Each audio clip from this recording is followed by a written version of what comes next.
people of God. And he says for that first covenant, each one of the Jews would have known what that meant. We might need some explanation.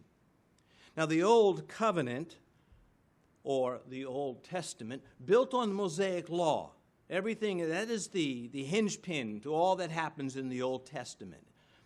From Genesis 1 leads up to that moment, and then following Deuteronomy goes out through that moment. It is one package. It is the mind of God, the righteousness of God, the people of God, the presence of God, and all of those things, and more. But it was still incomplete. It was not false. He is not saying that the Old Covenant was false. He was saying it was inadequate, and God planned it that way. It was not by mistake. It was perhaps a better way, it was not fully developed. We can understand that.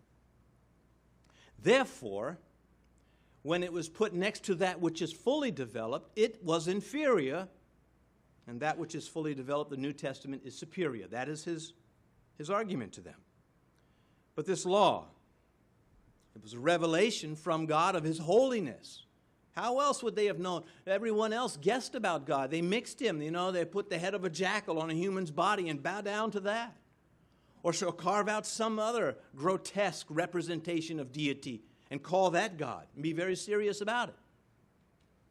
Man has to be told who God is. There's no other way for him to know. He's not going to stumble into, okay, that's salvation. Okay, that's Jesus Christ. Not going to ever happen that way.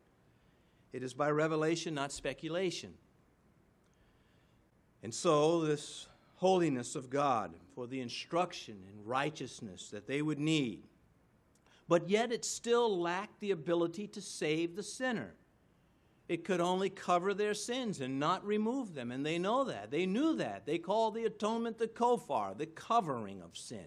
John the Baptist would later say, "Behold the Lamb of God who takes away the sin."